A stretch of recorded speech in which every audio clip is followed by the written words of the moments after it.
Well, hello everybody. Welcome back to Only Leeds Bros for the match reaction. Leeds United 3, Sheffield Wednesday 0. They let us sweat it out. Evie, we'll come to you, ladies first and all that. Debrief that one for us. How did you find it? Yeah, it was a lot more tense than I was hoping it was going to be. But I was feeling a bit anxious, obviously, when you see the team sheet and we saw that Meslier was back in goal, I was a little bit disappointed that Darlow didn't get a chance to prove himself. But it was nice to have, obviously, Solomon and Dan James and just a comfortable kind of back line, a more familiar back line, from kind of, this season. We've had quite a few chops and changes and things. So yeah, it was the scoreline at the end probably, I think, is the right scoreline. But I just enjoyed the fact that it was that, the which one was it? The Tanaka goal was just a nice little middle finger up to the referee who, where he got 7 minutes, I've no idea, because other than a goal and like maybe Rodon's injury, there was nothing really that happened in that second half. So yeah, I don't know where he got 7 minutes from, but we made it worth our while, which was nice in the end. Yeah, he did. He made us wait for it. He definitely did. Sean, we'll come to you, buddy. It was a squeaky bum time towards the end, but until we got the second one, how did you find it? Yeah, you're right there. Yeah, and we're just waiting for a Meslier howler just towards the end of the game, won't we? On 88th minute. So that goal, just it's just what we needed. Great goal, Ramazani. I think the lineup, I think we all could have guessed it. Yeah, again, like Evie said, I'm disappointed Darlow didn't start. So it was sort of 36,500 fans all watching Meslier. Really wanted to just to see for any mistakes and rest of us. But no, good comfy win. Just what we needed after the obviously last couple of games, and Rutter scoring against Scum were nice to top the day off. Really, It was. It definitely was. Paul, how are you, buddy? Thanks for joining us. You were at the game today. I was. First of all, how was the atmosphere for an early kickoff, and what did you think of it? Bit muted. I think it was a little bit muted. I was in the cop end. Sometimes it's a little bit quiet in there. It was a little bit muted. You could feel the anxiety just creeping up over everybody as the game kind of wore on a little bit. And then obviously Ramazani scores and that's it. It's done. It's finished. I think everybody wanted to lynch the referee pretty quickly. It was infuriating watching that though, because he was just everything he did. He missed an absolutely blatant handball, and just tackles that, like, he was just so inconsistent, if that makes sense. But yeah, the atmosphere wasn't great, but it got better as the result was kind of born in. Yeah, I agree. I was going to get into it a little bit later about the referee, but I think we'll touch on it now. We've had some bad referees at Ellen Road, lads, but my God, that was up there with one of the worst today. And I was saying it to Evie and Sean off air before we got going. We said it on our watch along as well, Paul, me and Dylan, that we just can't give him a chance to give anything against us, just keep them away from our box, because it just felt like that he could have been the one to give a poor decision, a penalty away to us, a red card. So it was just like, just don't give him the opportunity to do that to us. But yeah, I felt he was poor today. Sean, what did you make of the ref? Yeah, we don't get good refs, do we? I just don't think they exist in this league, do they? It's same all the time. It's like you just said, inconsistent. Silly fouls as well, and that is giving. And I don't know. That's mainly partly why I want to get out of this division as well, because the refereeing is absolutely shocking. I mean, that the Ampadu tackle on Windass. I mean, I had a bit nervous that he were going to give a penalty there. So, but obviously we're clean tackle. But yeah, we just get him every time. No, not great. Evie, what did you make of the ref's performance today?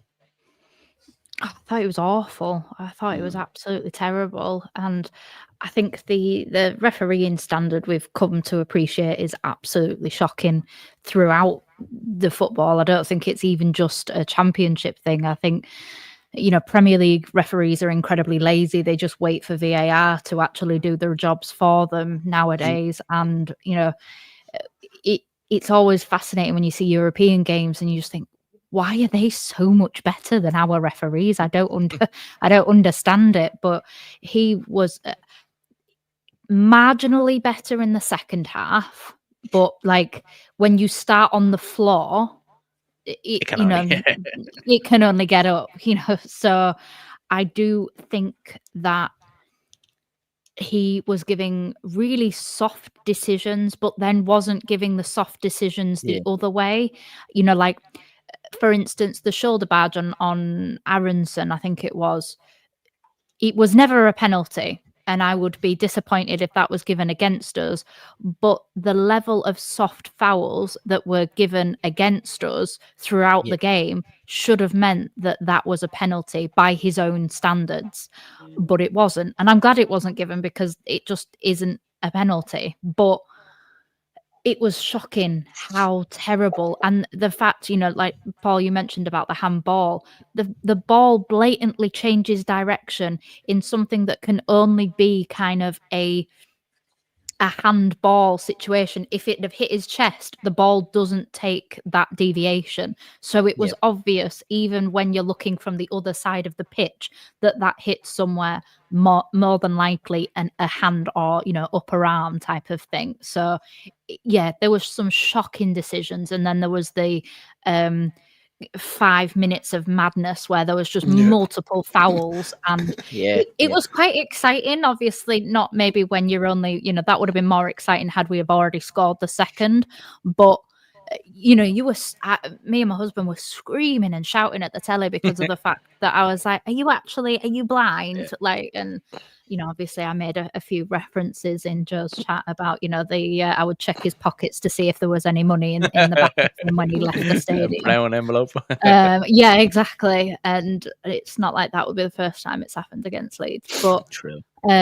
yeah, he just wasn't very good because he was soft as anything, but he wasn't consistent. It wasn't like he stopped for every single foul, because yes, that would have been infuriating, but at least it's balanced and equal. Whereas it just really seemed quite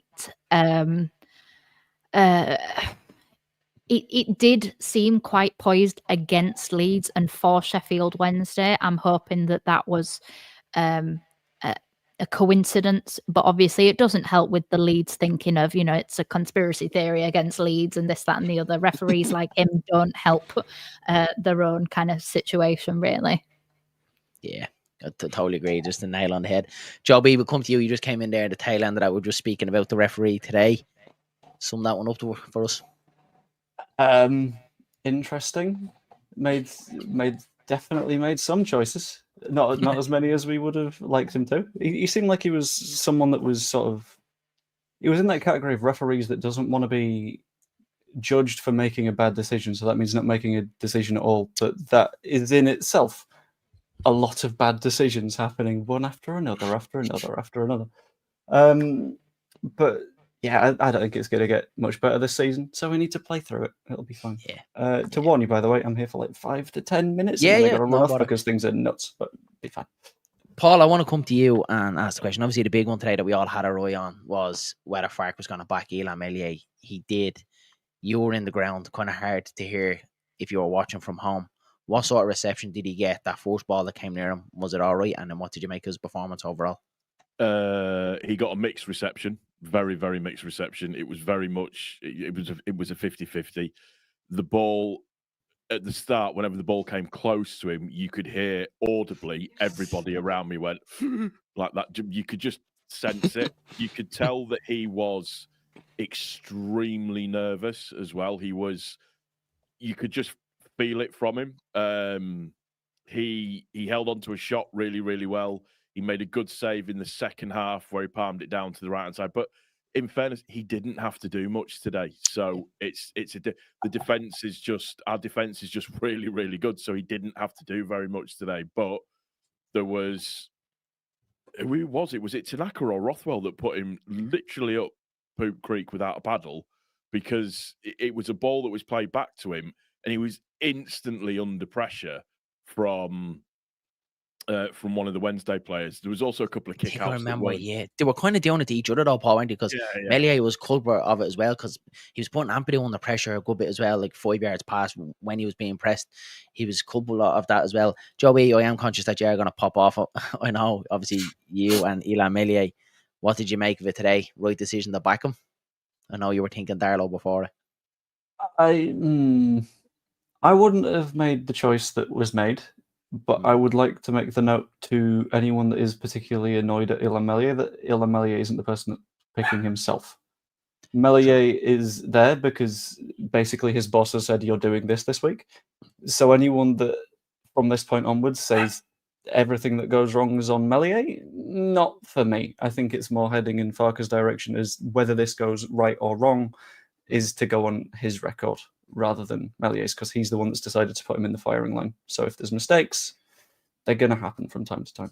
But it's about hoping they don't anymore, I suppose. Yeah, no, I agree 100%, Joe. Dillo, we'll come to you. I'm not sure, guys. You're just sitting there. I'm all right, lads. I'm just taking it all in.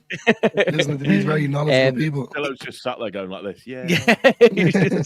just front row seat to this. Dylan, Elan Melier, obviously me and you had a good old chat about it. We were saying we wanted to see Darlow in Nest today. Is what the lads have already echoed. Melier didn't have too much to do. Did you think he'd an alright performance? And do you think we still go and back him?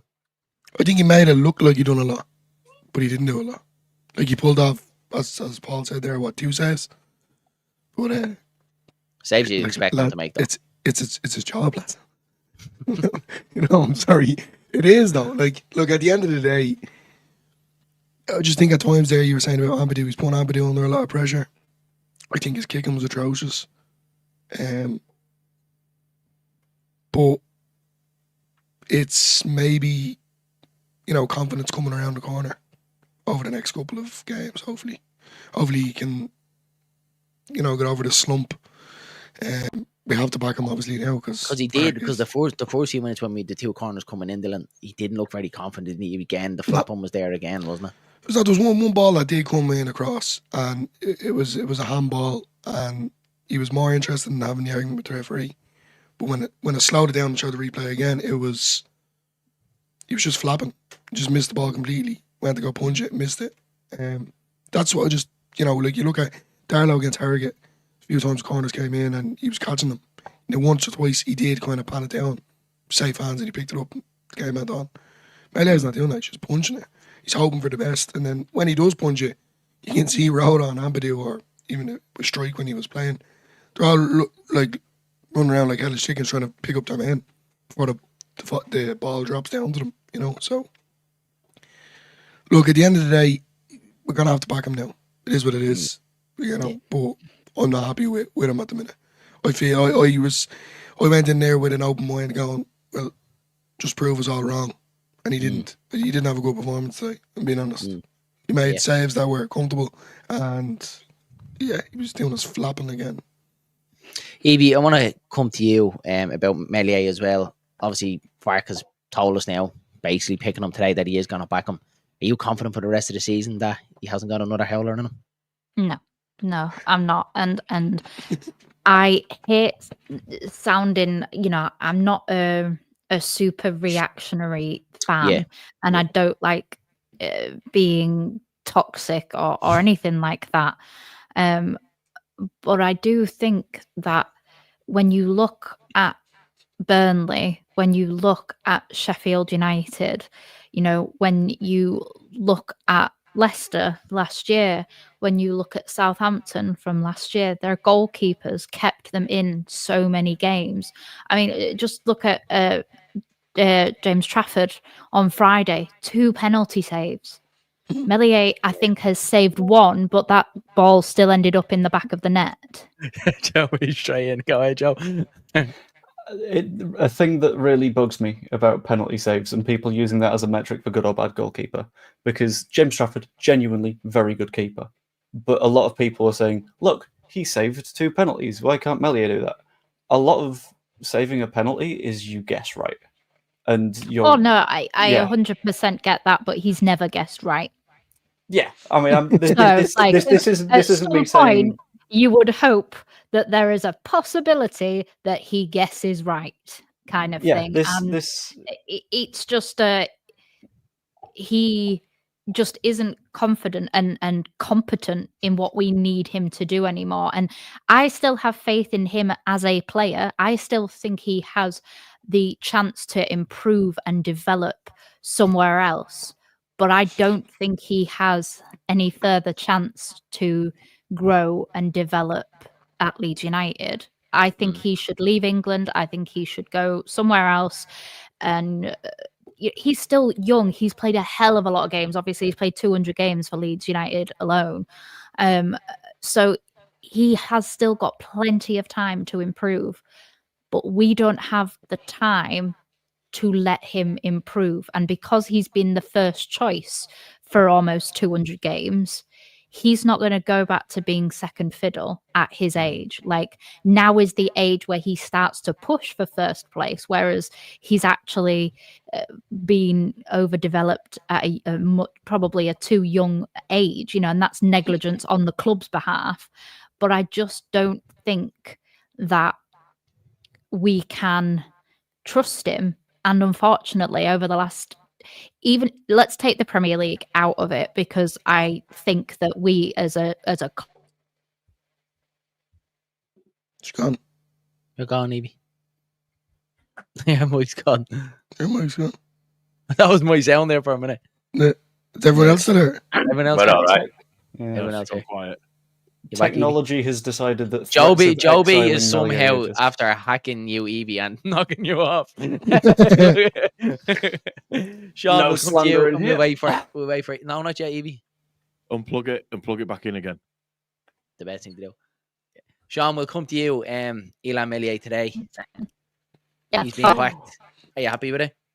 No, Even just the sound and Straight to the point. it just makes me so nervous every time. Every time we get a corner against us. I mean, he did it today, didn't he? He tries to come through 2 or 3 of his own players to try and punch the ball, and I don't know what his thinking is, honestly. Say something, Evie. Sorry, Sean. Evie? am I back yet? Yeah, I knew it. Yay. Sorry, Sean. Go ahead. Yeah, he's a confidence player, and I think he's got to be up here, top of his game, to even get a good game. His confidence got to be right up here just to get a good game out of him. He looks really nervy as well. I mean, every time we play the ball back to him, it's not. I think the defence are even worried as well. The players are even worried that when he gets touched to the ball. But like what Joe said, it's not on Melier now. It's on Farker for playing him. in, Joe. It's all right. Always Sorry, like Sean. Sorry, Sean again. Yeah, it's on Farker for playing him, and I think there is another mistake coming. Half of me wants it to happen, because then it's going to push him. It's got to push him out of the team then, and we can see. It's bad to say that, Sean, isn't it? It's awful to say. Yeah, but it feels like it's inevitable, isn't it? It's inevitable. It is. Yeah, and yeah, is maybe it'll do for now, and it's going to have to do for now. But yeah, I can see it happening again, and then hopefully then Darlow does get his chance, which he should be doing anyway. Like you just say, he's kicking as well. Terrible. His positioning, it's all over. If you really watch him, his positioning, he has me scratching my head, honestly, on some of his decisions, and but especially like I said, from corners, why he's trying to come through 2 or 3 of his own players to try and punch. He's just leaving the goal wide open, and against better teams, it's going to cost us. So he's got away with it today. Yeah, Agree, Sean. It does feel like it's maritime. We'll move on from Melier because it's one of them that I think we could sit and talk about it all night. Paul, standout performer for you today. Who was it go to? Probably Solomon. Yeah, brilliant, Tony. I just thought in the first half, his tracking back and defending was really, really good. Looked like he really, really wanted to be a part of it. And it's the one thing that I said was probably what I'd known as being his weakness so far was his lack of intensity sometimes in terms of trying to want to win the ball back. And today he just really looked on it today. So I was really pleased to see. He took his goal really, really well, which you would expect him to do. But just, yeah, he's just levels above what we have in some places. So he's, I was really, really impressed with him today. And I would probably go with, it's a toss-up between him and Dan James, really. I thought Dan James had some good efforts in the first half. Yeah. Troubled their left back immensely. But Solomon just nicks it for me. And he gave it to Ampadu. And I thought Ampadu had a good performance, but not a man of the match performance. What did he look like in the ground? Maybe we probably seen different from watching it. He looks very, very assured when he's playing. Ampadu always looks really assured when he's playing. It always looks like he's got more time than what he should have on the ball. And some of his passing was very, very good. His movement was good as well. The tackle in the first half on Windass was just, he had to get that right. And he absolutely did. It was a lovely challenge to see. And a couple of times where it looked like he may have been spun, he managed to grab the ball and bring it back on himself and turn round again. But yeah, he did have, he's a very, very good all-round player, Ampadu. He's very reliable at what he does. Yeah, I agree. And that it was probably that position when we seen strikers going to be out. Obviously, remains to be seen now during the week how bad his injury is. But that could be Ampadu there for the rest of the season, couldn't it? Would you like him to dip into the market before he asks the other guys? Do you think we need a centre half? Yes, we do. Whether or not we get one, I doubt it. For me, the two that will probably get looked at more will be striker, but I think number 10 will get looked at more than likely. We could do with the centre back, but I know Evie's mentioned it in terms of square pegs in round holes and everything. In terms of we're getting players to fit into a particular role, but he's definitely better than Gilavogi at centre back. So I'll take that. I'll take it all day. He did. I mean, he did it last season. He was very, very good. So. That partnership duo though between the two of them is just immense, isn't it? You just get each other. Oh yeah, 100%. I mean, it's the Welsh connection, isn't it? But with Struijk and with Struijk being in there, the issue is that he seems to get this injury at this time of the season every year. So we just need to hope that it's a strain more than a serious injury. They said that they've had like a preliminary look at it, and it turns out that it's just more of a kind of a bit stretchy and a bit sore rather than any tendons being torn or anything like that. So, fingers crossed it's not. But this 3-week Pascal injury generally tends to turn into 10 weeks. So I hope that's not the case this season. Yeah, me too, Paul. Me too, because he's definitely a big miss. I think Struijk has been immense. He's one of them's kind of gone under the radar. He never really kind of gets the plaudits week by week. But yeah, I think he's been outstanding at the back, and you'd seen a hole. He was really missing a hole. The organizer in there. Evie, I come to you. Standout performers today. I agree with the Solomon one. I thought that something that we've lacked from him is the defensive capabilities, and it's just a real kind of, I don't know, I really appreciate when attacking players don't mind the dirty work of getting in and defending. And it's clear that Farke likes that player as well, in terms of he wants all of his players to help essentially with every part of the actual play. So not just the attack, the attackers don't just attack and the defenders don't just defend. All of us, all of the team have to do all parts of it. And I think the fact that Solomon was so instrumental, and he's so difficult to get the ball off. Like he's so he shields it brilliantly, and he's not considering his injury record and how he started the season, he wouldn't go into challenges and things, and that probably comes with a bit of like PTSD of obviously having kind of a year-long injury. I think the fact that he was making him, he wasn't shying away from challenges or pulling out or anything like that. I think we're finally seeing the Solomon that we wanted to see.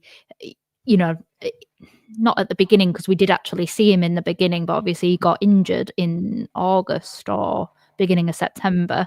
Yep. So I think we're now finally seeing actually what Solomon can do. And if he can stay fit, I think we're going to get some spicy moves down that left-hand side from him. And it is. It's that question of keeping him fit, isn't it? And we need to, obviously, the back injury, like, it's a big one. He was out for so long. He came back. He was a little bit rusty, but he's definitely hitting them heights now. He's definitely one I think we need to keep fit. Sean, we'll come to you. Standout performer today for Leeds?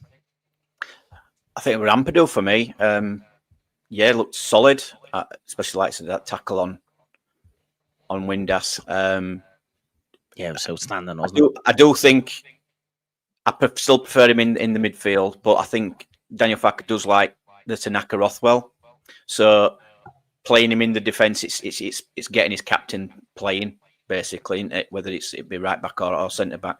I would like to see Vober in there, but yeah, Tanaka were really good as well today. But Solomon, yeah, I mean, he's just different class, isn't he?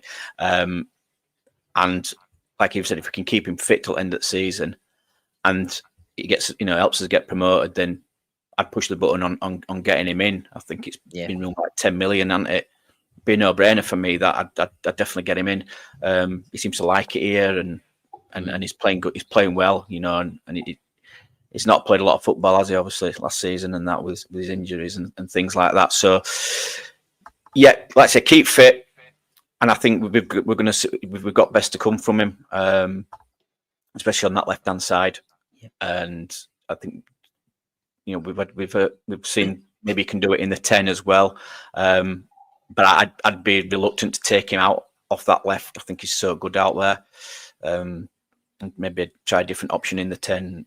Obviously, if Aaron's not fit, but yeah, Ampadu were class today and led by example. Did he get the man of the match? He got man of the match, yeah. He got man of the match, yeah. He got man of the match, yeah. And that's that partnership. My only worry is that partnership, it died off towards back end of last season. I'm hoping if Stroik's not out for long term, hopefully it will be 3 week. If it is 3 month, I think we find that out this coming week, don't we? Yeah. I think we'll push the button on a new defender. I think we're gonna have to. I think Daniel Farke would do that, but yeah, Ampadu for me today. Yeah, I agree. Dillo, come to you, standout performer. I was Solomon the whole time, but everyone's up to saying Solomon, so I'm going to give it to Bogle. I thought Bogle was immense. I really did. But so yeah, like exactly what mirror everyone's saying there. Solomon was just, he was a different gravy today. He made that was just a calmness and agility on the ball. I don't know, he just glides across the pitch. But Bogle, for me, I just thought he was not even that run in the first half, if anyone can remember that. He just went through like 4 or 5 players. Yeah. And then like his overall defending, he was tracking back an awful lot. His build-up play. I'm gonna give it to Bogle, but then a shout out as well for DJ. I thought he was very good as well, and then obviously Ampadu then as well. Didn't say the whole team. They're the ones that kind of stood out to me. Yeah, they kind of stood out to me as well. You know what, Byram as well, actually, because he was consistent. So you're saying everyone apart from Melier then, is it? Everyone bar me. I love this team. I'm gonna be honest with you. No. I'll give it to Bogle. I thought Bogle was immense. I really do. Paul, Largy Ramazani, that second goal, how good was his individual quality today? It's his trickery and quick feet. That's what you want. Like, you want somebody that's going to come on and impact a game with some spicy moves and be able to do something that's really, really good. And that's what he managed to do. He took the ball. We thought it was going to go, or I thought he was who I was sat with. We kind of all went, "Oh no, what's happening? What's happening?" But when he turned and he shot, brilliant finish. It was almost like it went in slow motion. And I don't care what anybody says as well. For the second goal, I'm having that as a goal from a corner. I don't care what goal from a corner.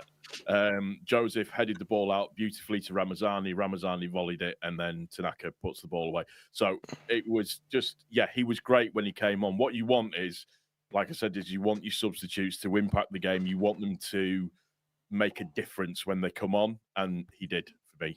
As did Joseph as well. I've got to give Joseph a little bit of credit for when he came on. He put himself about, didn't he, Paul? He did. He changed the dynamic of what was going on up top. So his hold-up play was quite good. He was chasing and harrying and just being an all-round nuisance. So it was, that was good to see. But yeah, Ramazani, he's a game changer, isn't he? Which is our bench is stupid. It's ridiculous. I mean, we get to the 90th minute. Oh, by the way, we're now going to, or the 88th minute, we're now bringing on Ramazani and we're now bringing on Gnonto. You've just been run ragged by the two probably quickest wingers in the league. Here's the two other quickest wingers in the league to try and get you up again. So it's, mental. But yeah, I enjoyed Ramazani. He took his goal well. The backflip's back. So I wonder will he get a bit for that one? He will have been taken out back and shot by Farker at the end of the game, more than likely. But it was, it was needed because everybody was getting a bit stressed out, and it just calmed everybody down. And you could see the rest of the team after that goal went in. The rest of the team sort of physically relaxed, and then Sheffield Wednesday kind of went, "Well, that's it. We're not getting back into this one, are we?" And it was. I mean, where the 7 minutes came from, I've got no idea. That's it. Evie touched on it as well. I have no idea where that came from. I know there was a couple of subs, but no way it was Tally. Just before the Ramazani goal, though, Paul, didn't feel like we were getting peppered, but it just felt Wednesday were pushing at us a little bit. They had a half chance as well from a corner. I think it was Patterson that flicked on. It might have been Ugbo in the middle.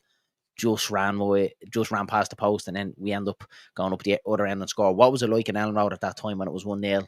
Feel a little bit cagey. People were swearing. There was some naughty words coming over the back of my head, I have to say.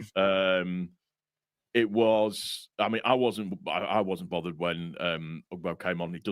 He's not a £3 million striker that's not scored in like 40 games. That doesn't really worry me whatsoever at all. I did a podcast with some Sheffield Wednesday people. I've seen it actually. Yeah, Dan Fudge and everything. He was a lovely guy, really, really good guy. Yeah. And he was saying to me that it just is ridiculous that he's just not scored any goal and we paid £3 million for him. So I wasn't worried when he came on. But you could just, like I said, you could sense just the atmosphere was very Leedsy, very intense, very people were getting fed up with Aaronson because there was a couple of occasions where he started to make runs with it. I mean, his quick feet and control is very, very good, but he does have the decision-making prowess of a Cocker Spaniel puppy that's got a choice to make between food here and food here. And he doesn't know which way. He doesn't know what he's doing with it sometimes. So he just runs into the wall then. Yeah, he does. And he did bookmark that, will you, please? That's a good one.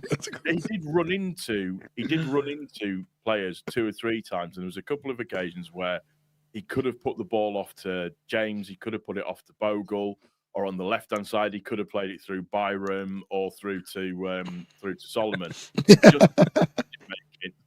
And just his decision-making wasn't great. It's almost like just slow it down a little bit. I know you're excited. I know you like playing football. I know you're happy. Just slow it down and just have a picture of what's going on. And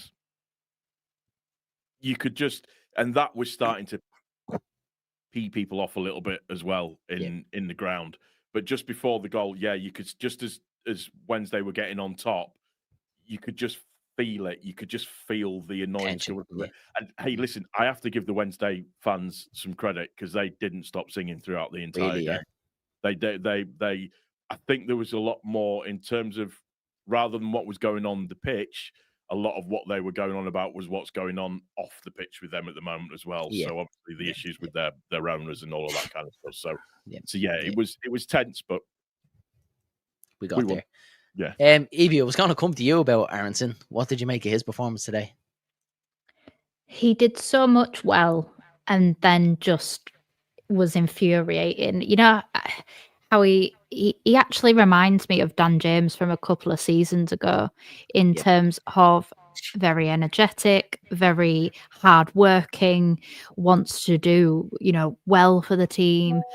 but he doesn't necessarily have that footballing brain. But having seen Dan James over the last 2 seasons and how he has learned to keep his legs fast but slowed his brain down a bit so that he's able to actually figure out what he's going to do next, it gives me a little bit of confidence that Farke might be able to get the same out of Aaronson. Because if Aaronson could just take a breath whilst running as well, he could understand, he could stop being that confused cocker spaniel puppy, and he could choose which food is the correct one to go for, kind of thing. And the annoying thing was he could have gone in either direction and it would have been the right move.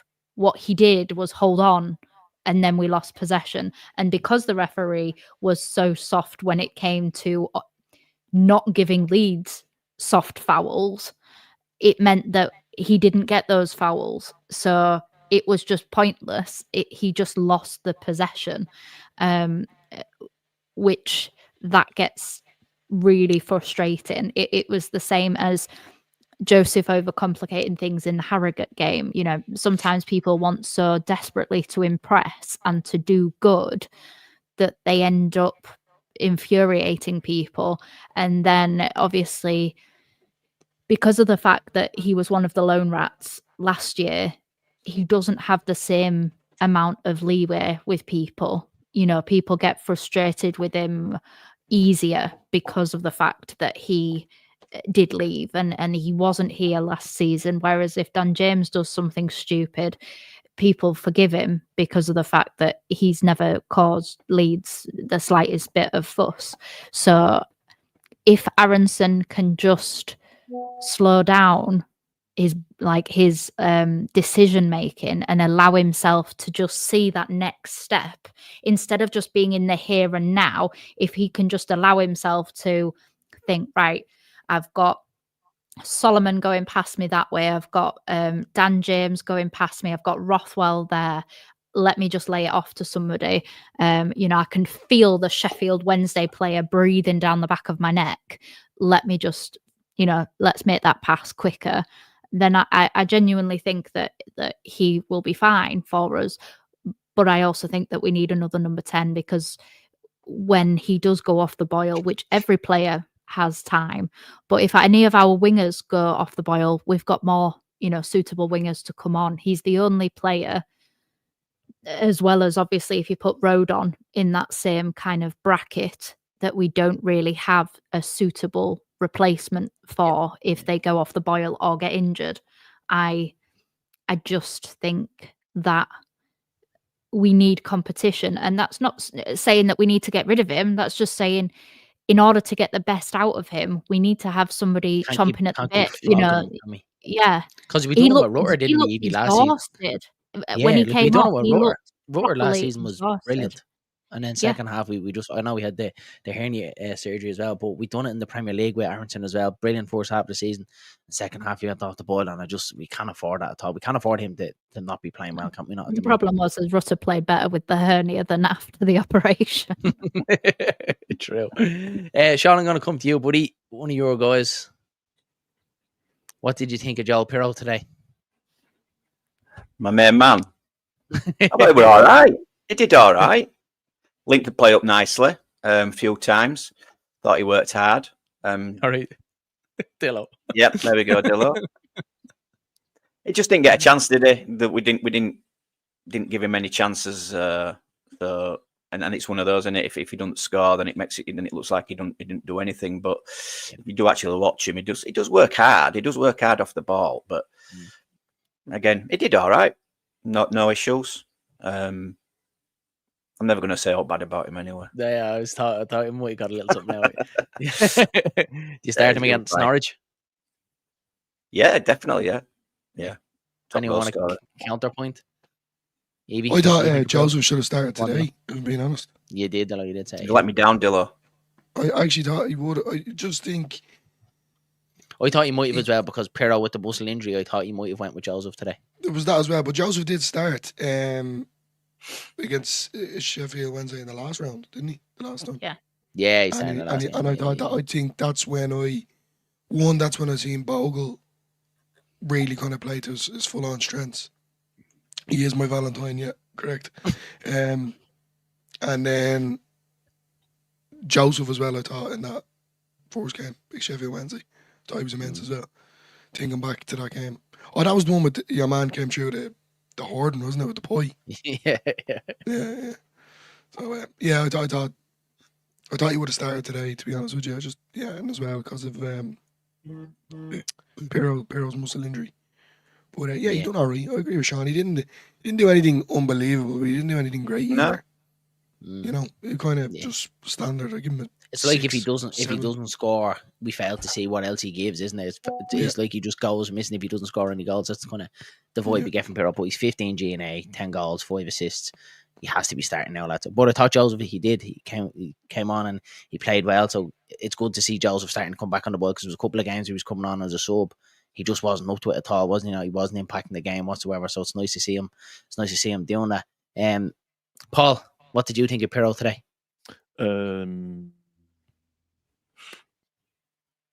Some good touches in the first half. Came a little bit too deep at times. He's a different type of number 9 to what Joseph is massively. Joseph is much more of a in-your-face kind of number 9.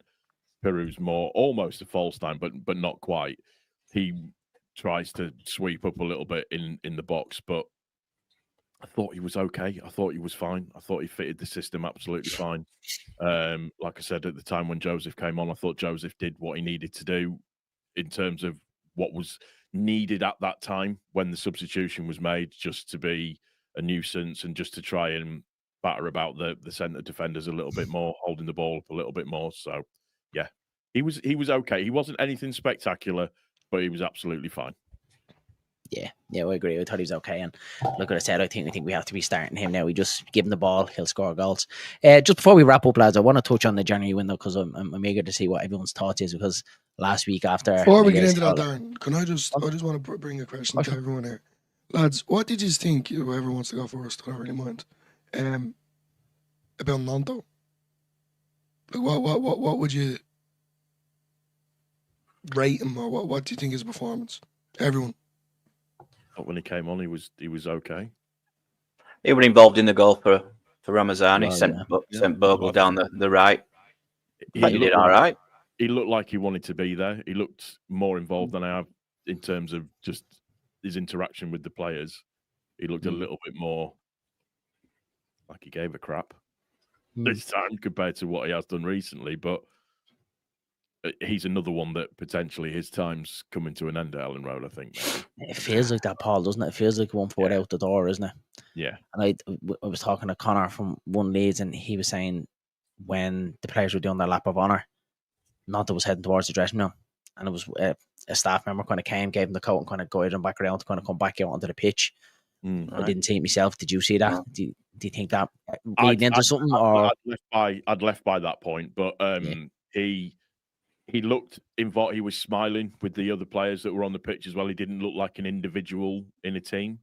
He looked okay, but I know there's a bit of a feeling going off with him at the moment in terms of people's opinions about him and how his attitude's been. Whereas, he started the season in absolutely blistering form in terms of what he brought to the table. I was really watching some early games actually, and he was just on absolute fire. He was unbelievably good, and it just seems to have fallen off of a cliff. So I don't know what that means in terms of moving forwards and what's going to happen with him. But I mean, he looked, like I say, he looked okay. He looked He's essentially like fourth choice now, Paul, isn't he? Like you'd say the other three, they're ahead of him, aren't they now? Which is it's crazy to say. Yeah, Ramazani, Solomon, and James are all ahead of him, hands down, absolutely hands down. Evie, I know. Sorry, go ahead. No, it's fine. Done. Cut me off. Sorry, Paul. Evie, I know you liked this one with Gnonto. Again, I thought he came on, thought he looked busy. It just feels like he's just not really the Gnonto that we're used to seeing, is he? No, I think maybe he does, he does need to go back and rewatch his games from the beginning of the season and just see if he can almost reignite himself. I think that he's fallen into a trap of believing his own hype before he's actually proved it consistently. He has proved it at times, but it hasn't been consistent. I think I don't know whether seeing Solomon come into form now, seeing Dan James, who, if you remember this time last year, he came in to replace when Dan James got injured, seeing the fact that obviously Ramazani scoring and he got, I think it classed as an assist for the Tanaka goal, seeing other players in and around him. He's obviously still only 21, but he has played a lot of football, really, in the last... He's played 100 games now. 100 games today, yeah, for Leeds United. So, and obviously he was, playing football, before at a first team level as well. So yes, age-wise, he's young, but it's the same thing of Meslier is still young, but he's played a lot of football, so we should be able to criticize him a little bit heavier because of the fact that he's not just a 21-year-old. He's a 21 technically experienced player now. And he hasn't been... He's delivered quite a lot over the last season and a bit, but it's been quite sporadic, and really he's got nobody else but himself to blame, because if he hadn't have spat his dummy out at the beginning of last season, he probably wouldn't be here now. He'd have probably got his Premier League move. But maybe it's a reality call to him, and I don't mean to sound incredibly harsh, that he's just not as good as he thinks that he is. Jer always says, what is it? Hard work outworks talent when talent doesn't work hard, or something like that. I've probably butchered that, but No. it's one of those things that you have to work at it. Like Dan James was at Man United, and for as much as we don't like them, at that point they were a Champions League football team. So he got that move to a Premier League team, whereas Gnonto got a move to a relegation team. So there's a difference, and maybe Dan James is finally being utilised correctly, probably the first time since he was at Swansea.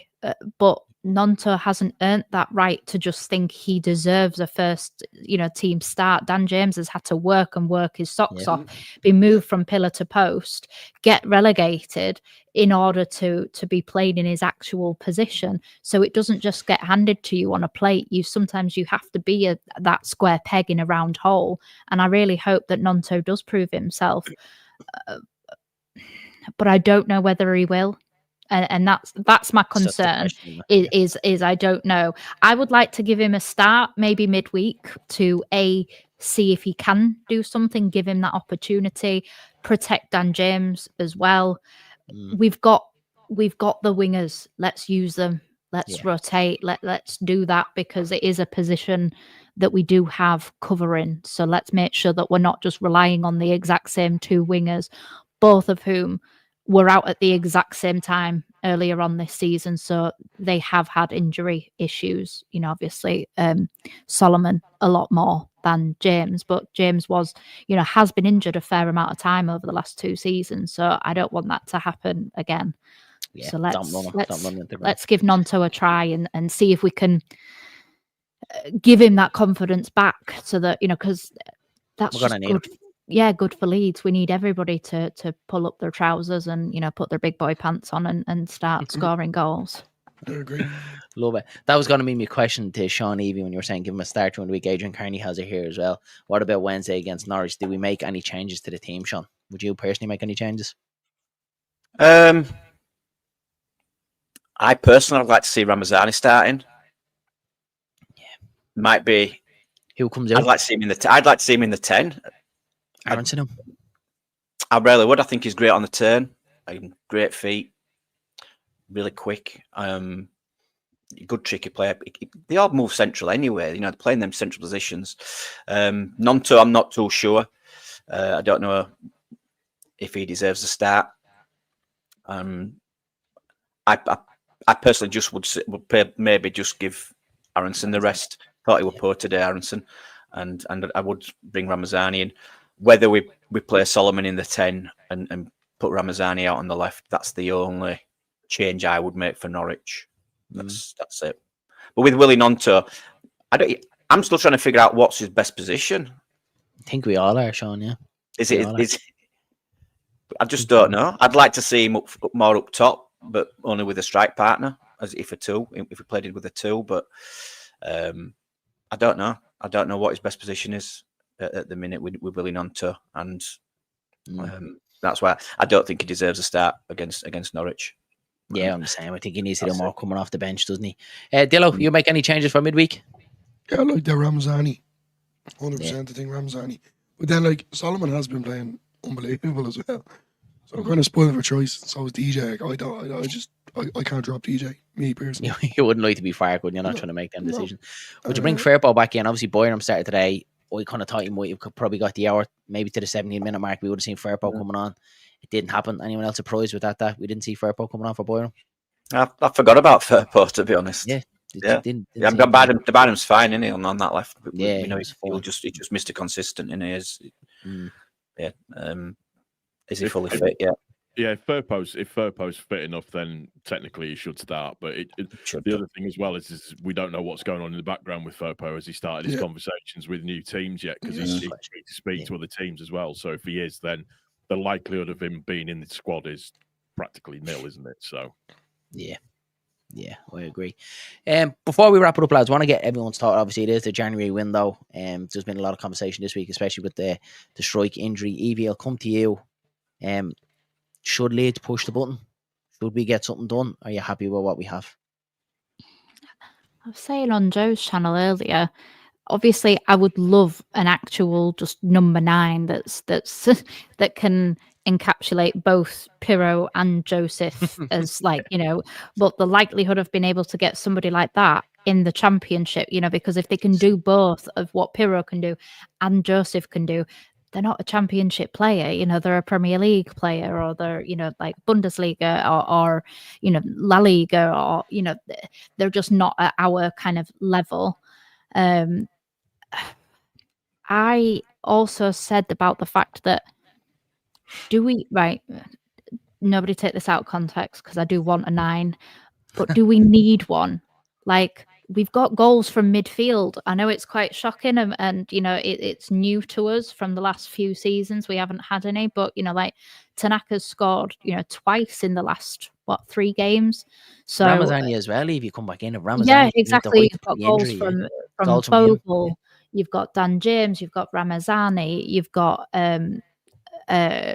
Aaronson. You've got Piroe. You've got goals from Byram and Firpo, and we've even had a goal from Joe Rodon, and we didn't think that he knew where the back of the net was ever.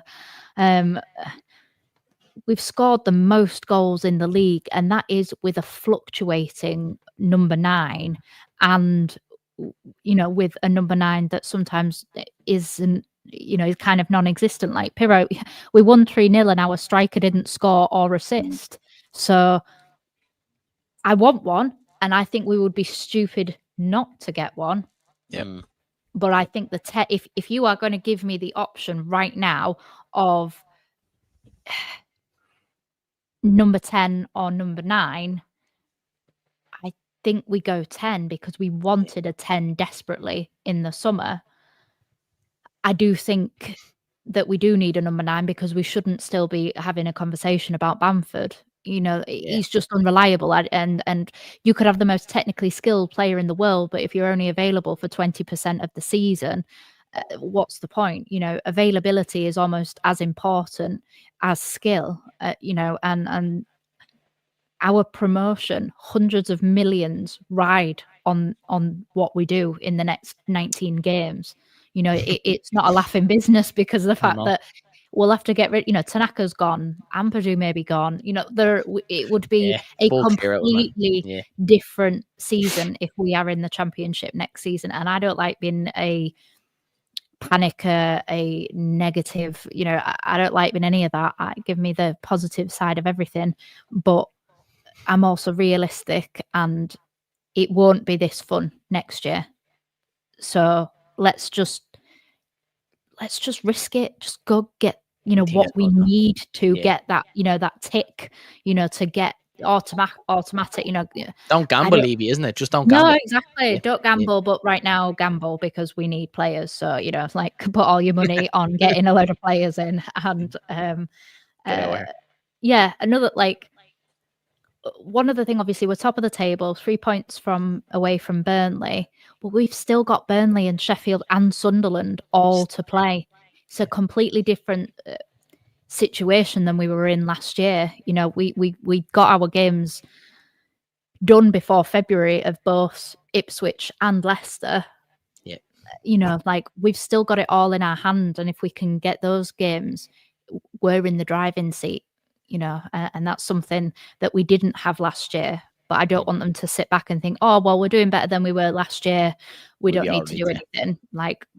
Let's not get to the March international window, because if it's a copy and paste from last season, it's going to be a very miserable last quarter of the season.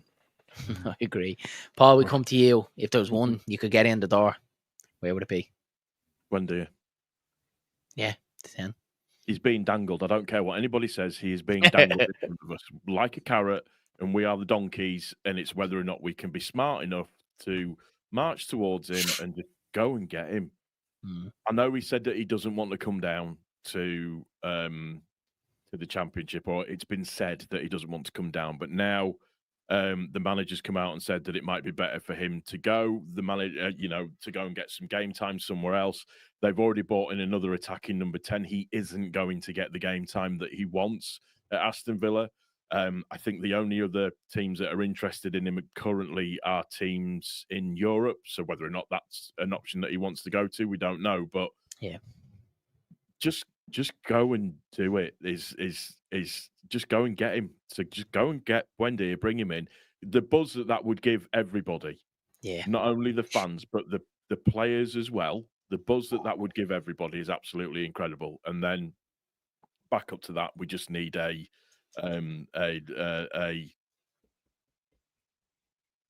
left back, centre back kind of deal thing going on just as cover. But it's the 10. Go and get the 10. That's what we want. I'm exactly the same as Evie. Whilst it would be lovely to go and get a 9, yes, we shouldn't be talking about Bamford anymore because his time's up now, I think. And thank you for everything that you've done, Paddy. But just go and get the 10. Just go and do it. Don't leave on to risk it. It's not rocket science. But then again, what's he on? Probably a week at Villa? I think I read 70k, Paul. Yeah, he's on 70k. Don't quote me on it, but I think I read 70k. Yeah. Do you know what? Just offer to pay half his wages. Just offer to pay half his wages, or I don't know, 75% of his wages. Make him the highest paid player for a few months, and tell him you're the guy that's going to get us up. And just watch what happens. Yeah. Just watch what happens. We get him in. For me, that's game changing for us. Absolutely game changing for us. Paul, you have me excited now. You have me excited now. Sean, we come to you and then we'll go to Dylan. What would you like seeing done in the January window? What sees Leeds United get? I'd love a number 9. I really would.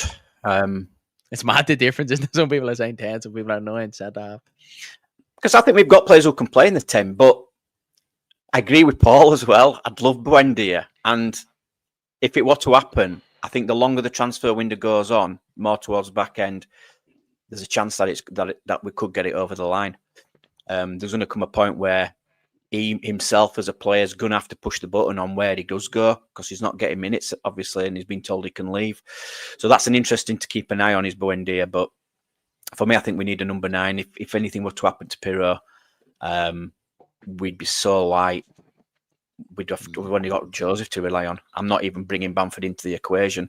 I'm not. We're so light, and I just a different type of number 9. I'd like a big, tall target man. I'd like just someone to be able to give us something a little bit different in games as well. It was a proven goal scorer as well. It is hard to get him. Championship bastard by any chance? It's Championship bastard of a number 9 by any chance? Yeah. just something to give us a different option. Yeah. But at the minute, I mean, I were all for a goalkeeper a couple of weeks ago. Yeah, same. Same. Now it could be a central defender. I have been saying for weeks I'd love a new number 9. But I'd be happy with either 9 or a 10 right now. Yeah, definitely. Dillo, If it- what were you? if Actually, I'm one going to day ask or you this yeah. question. What would you do in January? 10 10. as well. Yeah, well, in January, but if I'm going to be picky, you're talking centre halves, you're talking Mm. the 9 or 10. But yeah, just go out. I agree with Paul, just go out and get a 10. I think there's cover there. Like, you know, the way I'm looking at it is Sean has a point there saying that, you know, just, we have players that can't play in the 10. But he hasn't done it. You know, he hasn't played anyone. They've been drifting in themselves. Every other position on the pitch is kind of more or less covered if a player does get injured. Mm. A centre back might as well get one of them as well. While we're at it. Yeah, I think we could do with like a full spine, kind of a 9-10 centre back, you know, realistically. Goalkeeper. Goalkeeper, yeah. But That's like, just fine, isn't it? Yeah. that's Left just back. not going to happen. Just going off Wendy's wages though. What do you say? He's on 70 grand a week. I think That's it was, what yeah.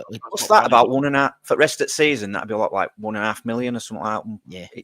It's a no-brainer, Obviously, isn't it? with the loan. So the Yeah. money won't be an issue. It'd be a no-brainer to go get it. And you think for him, lads, like, unless he's one of them footballers like a Gareth Bale that's happy enough sitting on the bench, picking up a wage, not playing football, you'd want to go play, don't you? You want to get your career back on track. He's after being an ACL injury, hasn't played much football. You think, right, I'll drop back down to the championship. I know Daniel Farke, I know what to expect, I know the training. I'll go do it for the last couple of months, get my career back on track. And if he gets us up happy days and he wants to go elsewhere, we shake his hand and we say, thanks very much. So, yeah, I agree with Paul, but you're going to be surprised with my one. I'm going to disagree with you all. I think a centre half. I just have a feeling we're going to get bad news about Strike, and then Rodon getting stamped on today really gave me kittens. Really gave me kittens, because I think if Rodon's out for any period of time, we know Strike's injury record as well. And even if this isn't a bad one, we could see it down the line. Again, this is probably just a Leedsy in the back of my head. I just think we're very light at centre half, as what Evie said. I don't think the issue up front of scoring goals, yeah, it could be better. But I just think defensively at times, we've seen over the last couple of weeks that we're a little bit acceptable. It'd be nice to get someone in there. I know Omabamidele is being touted about. Realistically, is he going to come here knowing if he's going to be behind potentially Strike, Rodon and Ampadu to get minutes? I'm not too sure, but that's probably the position that I'd like to see get done. It's like Verba was on the bench today, but we played Ampadu there. Yeah. You know, Verba's when got knee issues as well, hasn't he? yeah, he keeps saying every time he plays, the knee keeps swelling up, isn't it? And then he's That's not not good, really is it? trying. And that's well, not then a good sign, isn't it? don't put him on the bench. You know, you shouldn't even. Yeah, no, I if, agree. Yeah. If he can't play, but in theory, if you're, if you're a centre back and you're thinking, well, the centre back that's on their bench isn't getting any minutes, so how, he's playing a midfielder at centre back, like I'm going to be way down the list. I've got to wait for 3 people to get injured. I think that we need like a right centre back, because as well, even if Strouk comes back, I cannot stand seeing Strouk in any other position other than left centre back. He is crap at left back. He is crap at right centre back. Just put him left centre back. He is fantastic, brilliant, love him. He's really progressive, absolutely love him. But don't make him play out of position, because he is not a player. He got so traumatized by being a square peg in a round hole that I genuinely think it has made him lack the ability to be that square peg anymore. So we've got no suitable cover really for if Rodon gets injured. And when he obviously on the telly, when you're looking at it, it looked like he'd full on done the splits and got his ankle stamped on. Obviously he didn't do the split. It looked better when you watched it back, but the first time, me and my husband like held each other's hands and we were like, oh my god, this is it. Rodon's gone. He's finally got that injured in a game, because it's not a game unless Rodon gets some sort of injury. But I thought, this is it. This is the game where he actually gets genuinely, injured. We don't have any cover for him, and now we're in a position of weakness because we need cover. Whereas if we go get a right centre back now, we're not in need of it. But it's about finding somebody that is happy. I think we need a right centre back because we do have cover at left centre back. And Omabamidele can do that, and he's played, because we've seen him play a bit for Ireland. He's played in a back three for Ireland. He's played as a 2, and he's also played right back as well. So he's versatile, and that is a Fark type of sign, isn't he? He likes that a player that can do 2, and it does seem like the one to go and do it. Sorry, though. A hybrid player. Yeah, he can do both, like a bit of a utility player. I think it's touted that it's about 11 million. So if we can get him on loan with an option to buy or that one, but like I said, is he going to come here with the potential knowing that he's not going to play much football? I'm not too sure. Lads, I think we leave it there. Paul, we'll come to you. What's happening over in Leeds Therapy? What have we got planned for the week ahead? I've just done a review video. Sorry, I was just trying to think. I'm fly by the seat of my pants kind of guy. So it's kind of what I feel like doing, pretty much. That's good. That's a good way to be. So I've just done the review for the game. I have farted around with a template on TikTok that looks quite cool. I'm on TikTok if anybody cares. Check that one out. And what I do now is I do my videos and then I take a load of shorts from the videos as well to put onto Facebook Shorts or to put it onto TikTok as well, just so I can appeal to two demographics: people that have attention spans and people that don't. So I'm now kind of covering the bases of everything. So it's so thoughtful. Yeah. But yeah, there'll be a preview for the game coming up, and then there'll be a review of the game. And if something else tickles my fancy, then like some spicy moves or something, Evie, I'll put something else in, more than likely. Love it. So please do go check out Paul over in Leeds Therapy. Evie, what's happening in Discourse of Peacocks? Well, I didn't do a review last week. I wasn't feeling 100%. So this week I will be doing a review of the game with some other bits and pieces. I've got loads of kind of ideas, but sometimes I'm a bit too lazy to flesh them out, which is why I'm glad I'm not doing this as an actual career and I'm just having kind of a ball with it rather than kind of depending on it for an income. So I get the luxury of being a lazy sod from time to time and not doing things. So I'll be doing my review tomorrow, I would have thought, because I am really, really tired today. So it has been a busy day. And I've got to be up for work early in the morning. So yeah, that will be out tomorrow evening, I would think. So yes. Nice. Yeah, so please check out Evie on Discourse of Peacocks. Also, Sean from Wilco White, you're new to the game, bit like us. What's happening over there? Yeah, I'll be doing a match review tomorrow. And then Tuesday will be a match preview of the Norwich game. And they'll be also doing the transfer news at the back end of the week. Hopefully we'll might get a player or two in, but I doubt it. But yeah, that's it basically. We've obviously got games coming thick and fast, haven't we now? So it's a busy week videos ahead to now, do. wasn't it? Yeah, last week was like a little bit dry, wasn't it? It was like midweek last week. It was like, what do we talk about? Like too early to do a review, too late to talk about last game. It was like midweek. I was like, what do we do with? But if anybody's got a bit of spare time as well, sorry to interrupt, just go over to Just Joe Football Show and just comment on any of his videos and just put "We Move in Silence." Because at the moment, he's really winding him up. So by all means, just jump over to his channel and just put in there, "We Move in Silence." And just... we will all do that. Everyone that's watching, we will pop over and we do that. We show Joe a little bit of support. Yeah, so do go check out Sean and Wilco White as well. Dillo, you want that before we go? Oh, just thanks everyone that did come on. Guys, definitely check out Paul from the Leeds Derby, Evie from Discourse Speakers, and Sean from Wilco White. They are... Your voice is nearly gone, Dillo, all this talking today. Lads, it's I more have than done you, hasn't it? serious amount of talking. Like Evie was just like there, I'm so tired. I was like, oh, I can feel it. I'm the exact same. I can feel it. You know, lads, I think we'll leave it there. Thanks very much for popping on to OnlyLeedsBros. Please smash a like on the video and hit subscribe to the channel if you haven't already done so. And we will chat to you again. When are we back on, Dylan? Tuesday for the match build up against Norwich. So we'll see you all again. Thanks.